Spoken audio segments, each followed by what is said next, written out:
Hello everyone, welcome to channel. দেখো আজকের এই ক্লাসে একটা গুরুত্বপূর্ণ বিষয় নিয়ে আলোচনা করবো। জাস্ট ক্লাসটা খুব গুরুত্বপূর্ণ হতে চলেছে। কেন? কারণ দেখো, আমি খাই, আমি প্রতিদিন খাই, এক একটা শব্দ আমরা কি করব, যুক্ত করে ছোট বাক্য থেকে আমরা বড় বাক্যে রূপান্তরিত করব। দেখো, আমি প্রতিদিন খাই, প্রথমে কি ছিল? আমি খাই, আমি প্রতিদিন খাই।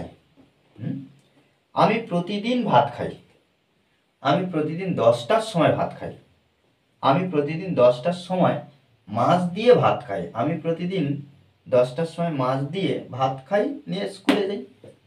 আমি প্রতিদিন 10টার সময় মাছ দিয়ে ভাত খাই, তারপর সাইকেল নিয়ে স্কুলে যাই। ব্যাস, হয়ে গেছে। আমরা কিন্তু এই বাক্যগুলোর প্রত্যেকটা সুন্দরভাবে ট্রান্সলেট করতে পারবো, সহজভাবে। কিন্তু কিভাবে একটা শব্দের সঙ্গে আরেকটা শব্দ, অর্থাৎ একটা শব্দ আরেকটা শব্দ কার পরে কিভাবে আমরা বসাবো, সেই বিষয়গুলো, সেই পদ্ধতিগুলো কিন্তু আমরা আজকে একটু শিখব। দেখো, একটা বাক্যের মধ্যে সব থেকে গুরুত্বপূর্ণ পার্ট কোনটা? Verb. Verb is very important part. কেন? কারণ দেখো, বাক্যের মধ্যে সাবজেক্ট ছাড়া কিন্তু একটা বাক্য তৈরি হয়, অবজেক্ট ছাড়া একটা বাক্য তৈরি হয়, কিন্তু ভার্ব ছাড়া বাক্য তৈরি হয় না। দেখো, সহজভাবে মনে করবো, আমি খাই, আই ইট। দেখো, এই যে আই সাবজেক্ট, ইট হলো ভার্ব। এটা কিন্তু present indefinite tense. Present indefinite tense, সাধারণমূলক একটা বাক্য। আমি প্রতিদিন খাই, আর প্রত্যেকটা দেখো, খাই খাই প্রত্যেকটা ভার্বের শেষে খাই, যাই, হ্যাঁ, এই বিষয় আছে। এটা কিন্তু সব কিন্তু প্রেজেন্ট ইনডেফিনিট টেন্স। প্রত্যেকটা আমাদেরকে বুঝতে হবে, প্রত্যেকটা বাক্য। যেমন দেখো, কোনো ভার্বের শেষে আমরা যখন দেখি, এই বাংলা ক্রিয়ার শেষে যাই, খাই, ঘুমাই, দেখি, সাঁতার কাটি, খেলি, হ্যাঁ, সে যায়, এই ধরনের সব কিন্তু প্রেজেন্ট ইনডেফিনিট টেন্সে। দেখো, আই ইট, আমি খাই। আমি প্রতিদিন খাই। দেখো, তিনটে শব্দ এলো।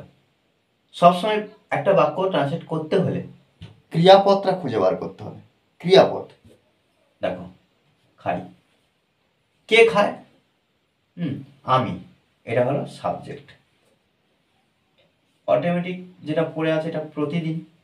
প্রতিদিন, অর্থাৎ কি হবে? I eat everyday. Everyday, I eat everyday. আমি প্রতিদিন ভাত খাই। এখানে কিন্তু দেখো, খাই, এটা তো ভার্ব। এটা কি ভার্ব? কি খাই? দেখো, এখানে অটোমেটিক অবজেক্টটা চলে এলো একটা। আমি প্রতিদিন খাই, আমি প্রতিদিন ভাত খাই, তাহলে অবজেক্ট এখানে যুক্ত হলো, প্রতিদিন, আর এখানে এটা সাবজেক্ট। বিষয়টা আমাদেরকে বুঝতে হবে। এখানে আরেকটা বিষয় দেখো, যখন আমরা বড় বাক্য ট্রান্সলেট করব, এই জিনিসটা একটু জানা ভালো। কি, কাকে, কোথায়, প্রত্যেকবার কি করব না, সাবজেক্ট বসাবো এখানে আই, তারপরে ভার্ব বসাবো, খাই, ইট, সাবজেক্ট ভার্ব বসানো হয়ে গেলে আমরা কি করব, এই যে কি, কাকে বা কোথায়, এগুলো দিয়ে প্রশ্ন করব। যদি প্রশ্নের উত্তর পাই, আমরা ভার্বের পরে লিখব। আর যদি না পাই, তাহলে যেমন শব্দ থাকবে, আমরা ভার্বের আগে থেকে চলে আসব। মানে ভার্বের, অর্থাৎ বাংলা বাক্যটা ডান দিক থেকে বাঁ দিকে দেখে আসবো, পরপর শব্দ আমরা নেব। আর ইংলিশটা কি করছি, বাঁ দিক থেকে ডান দিকে চলে যাব। দেখো, আমি খাই, কি খাই? ভাত খাই। তাহলে এখানে আই ইট, আমি খাই, ইট, ভাত, রাইস। রাইসটা কিন্তু অবজেক্ট হয়ে গেল। কাকে, কোথায় আছে, নেই, তাহলে এখানে কি, প্রতিদিন, এভরিডে।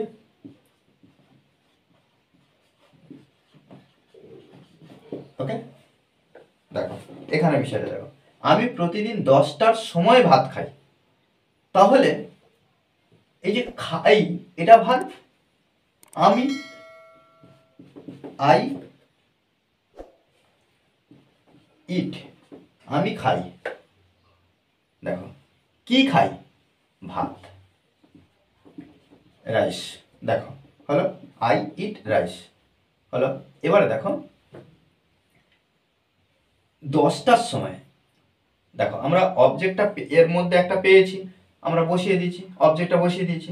এবার দেখো এর পরে অর্থাৎ ভার্বের আগে এই যে অবজেক্টটা এটা হয়ে গেছে, তারপরে এই শব্দগুলো পরপর চলে আসবো। 10টার সময়, দেখো এখানে নির্দিষ্টভাবে একটা সময় দিয়েছে, একটা সময় নির্দিষ্ট করে যখন বোঝাবে তখন আমরা কি করব, সেই সময়টার আগে অ্যাট ব্যবহার করব, প্রিপোজিশন অ্যাট ব্যবহার করব। তাহলে এখানে অ্যাট কত 10টার সময়, তাহলে এখানে 10 o'clock সময়, আচ্ছা 10 o'clock, প্রতিদিন, এভরিডে। ওকে, তাও দেখো আমি প্রতিদিন 10টার সময় মাছ দিয়ে ভাত খাই। এই যে খাই, কে খায়, আমি খাই, তাহলে আই ইট, আমি খাই, দেখো খাই হয়ে গেছে। একদম পরপর সাজাতে হলে আমরা ভার্বের কাজে চলে আসবো। ভার্ব পেলাম, সাবজেক্ট আর ভার্ব আমরা লিখে দিলাম। ভাত খাই, কি খাই, ভাত খাই, তাহলে রাইস হলো। মাছ দিয়ে, মাছ দিয়ে, তাহলে দিয়ে উইথ ফিশ, তাহলে I eat rice with fish, তাহলে মাছ দিয়ে ভাত খাই আমি। তাহলে ভাতের পরে আমরা কি করলাম, মাছ দিয়ে লিখলাম। এবার কি 10টার সময় এটা বসাবো, দেখো ধাপে ধাপে কিন্তু আমরা একটা শব্দের পরে একটা বসাচ্ছি। 10টার সময়, তাহলে এখানে লিখবো 10, আচ্ছা সরি, এখানে আমরা কি করব, নির্দিষ্ট করে বোঝাতে তাই অ্যাট বসাবো, অ্যাট 10 o'clock। ওকে, প্রতিদিন, এভরিডে। ওকে, দেখো দেখো তারপর দেখো এই যে আমি প্রতিদিন 10টার সময় মাছ দিয়ে ভাত খাই, স্কুলে যাই, এই বাক্যটা এবার করব। তাহলে দেখো একইভাবে এই যে এখানে দেখো এই যে স্কুলে যাই, এটাকে একটু যদি আমরা আলাদা করি, কেন আলাদা করব, কারণ এই যে স্কুলে যাই এখানেও কিন্তু একটা ভার্ব আছে। মানে যেন মনে হচ্ছে এই যে আমি প্রতিদিন 10টার সময় মাছ দিয়ে ভাত খাই, এবং অর্থাৎ কম্পাউন্ড সেন্টেন্স, যৌগিক বাক্য, এবং আমি স্কুলে যাই, আমরা এটা কিন্তু এভাবে বলতে পারি, এবং আমি স্কুলে যাই। তাহলে এটা আমরা শেষের জন্য রেখে দেবো, আমি প্রতিদিন 10টার সময় মাছ দিয়ে ভাত খাই, এটা লিখবো। তাহলে আই ইট, অর্থাৎ এখানে সাবজেক্ট বসালাম, এখানে ভাত, দেখো সাবজেক্ট আর ভার্ব নিয়ে নিলাম, ভাত, রাইস, আই ইট রাইস, আমি ভাত খাই হলো। মাছ দিয়ে উইথ ফিশ, উইথ ফিশ, মাছ দিয়ে 10টার সময়, অ্যাট 10 o'clock, 10টার সময়। তারপরে প্রতিদিন, এভরিডে, এভরিডে, দেখো স্কুলে যাই এবং অ্যান্ড, স্কুলে যাই এবং, দেখো এখানে আমরা কিন্তু ডবল করে সাবজেক্ট লিখবো না, এবং আমি স্কুলে যাই এভাবেও বলতে পারি, কিন্তু যেহেতু দেখো একটা বাক্যের অংশ আমরা অ্যান্ড দিয়ে অর্থাৎ কম্পাউন্ড সেন্টেন্স যুক্ত করছি, তাহলে সাবজেক্ট এটাকে বুঝিয়ে দেবো, অ্যান্ড গো টু স্কুল, ব্যাস কমপ্লিট। দেখো শেষের আবার বাক্য কি আছে, আমি প্রতিদিন 10টার সময় মাছ দিয়ে ভাত খাই, তারপর এখানে যে তারপর সাইকেল নিয়ে স্কুলে যাই, মানে এই যে তারপর সাইকেল নিয়ে স্কুলে যাই, এটা তো আরেকটা অংশ, তাহলে এটা আমরা পরে রাখবো, পরে ট্রান্সলেট করবো। তাহলে আমি প্রতিদিন 10টার সময় মাছ দিয়ে ভাত খাই, তাহলে খাই, কে খায়? আমি খাই।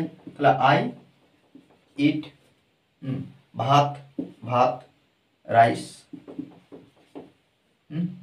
মাছ দিয়ে, উইথ ফিশ, উইথ ফিশ মাছ দিয়ে 10টার সময়, 10টার সময়, তাহলে অ্যাট 10 o'clock, o'clock প্রতিদিন, এভরিডে। আচ্ছা, এভরিডে।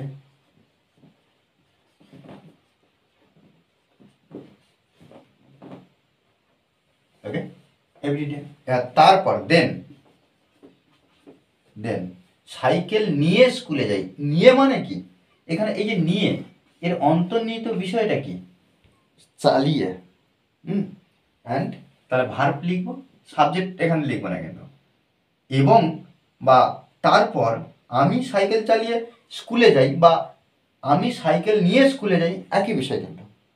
তাহলে আমরা এখানে দেন রাইট, রাইট মানে কি? চালিয়ে। রাইট মাই বাইসাইকেল, বাইসাইকেল, রাইড মাই বাইসাইকেল। কোথায়? স্কুলে, টু স্কুল। ওকে, দেখো এইভাবে কিন্তু আমরা সুন্দরভাবে ট্রান্সলেট করবো। দেখো একটা পজিশন ছোটো থেকে কীভাবে বড় করা যায় সেগুলো কিন্তু আমাদের একটু ভাবতে হবে এবং প্র্যাকটিস করতে হবে। মনে রাখতে হবে, there is no substitute than practice. আর যারা এখনও পর্যন্ত এই চ্যানেলটি সাবস্ক্রাইব করেনি তারা অবশ্যই চ্যানেলটি সাবস্ক্রাইব করে পাশে থাকবেন। Okay, thanks for watching this video.